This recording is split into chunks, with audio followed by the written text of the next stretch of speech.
Hi guys, today ఈ వీడియోలో money మనిషిని నిజంగా పిచ్చివాడిని చేస్తుందా, ఏఐ ఫ్యూచర్లో ఎలా మారబోతుంది, మారితే ఎలా ఉండబోతుంది అనే దాని గురించి మరెన్నో ఫ్యాక్ట్స్ గురించి ఈ వీడియోలో డిస్కషన్ చేద్దాం. ఫ్యాక్ట్ నెంబర్ 1, మనీ మనిషిని గొప్ప ధనవంతుని చేస్తుంది, సమాజంలో స్టేటస్ మరియు మర్యాదను ఇస్తుంది. అది సక్రమంగా ఉపయోగించుకున్నంత వరకే నిన్ను ధారా స్థాయి వరకు తీసుకుపోతుంది. అదే మనీని సద్వినియోగం చేసుకోలేకపోతే అదే మనీ నిన్ను పిచ్చివారిని కూడా చేస్తుంది. ఫ్యాక్ట్ నెంబర్ 2, ప్రపంచం అభివృద్ధి వైపు దూసుకెళ్తోంది. టెక్నాలజీ అంతకు మించిన వేగంతో అభివృద్ధి చెందుతోంది.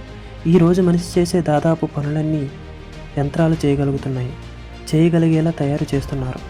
మనిషి చేయగలిగే ఏ పనినైనా మిషన్స్ మరో 20 సంవత్సరాల్లో చేస్తాయని 1965లోనే సైంటిస్ట్ నోబెల్ గ్రహీత హర్బర్ట్ సైమన్ చెప్పారు.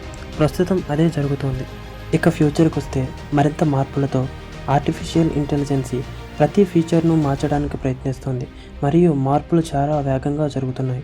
వ్యవసాయం, విద్య, ఆరోగ్యం, సంరక్షణ, మిలిటరీ రంగాలలో కృత్రిమ మేధస్సు చేయడానికి సిద్ధంగా ఉంది. ఫ్యాక్ట్ నెంబర్ 3, మనం ప్రతిరోజు గంటల కొలిది మొబైల్స్ని యూజ్ చేస్తూ ఉంటాము.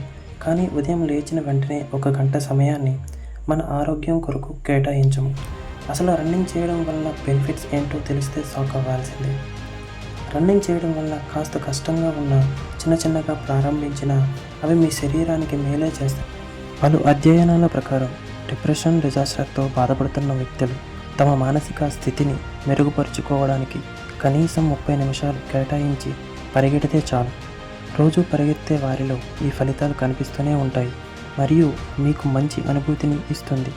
ఇప్పటి వరకు చేయలేదు అని బాధపడే బదులు ఇప్పుడైనా ప్రారంభించండి. ఇంకా మన ఛానల్ని సబ్స్క్రైబ్ చేయకుంటే మరిన్ని వీడియోస్ కోసం సబ్స్క్రైబ్ చేసుకోండి, లైక్ చేసి షేర్ చేయండి.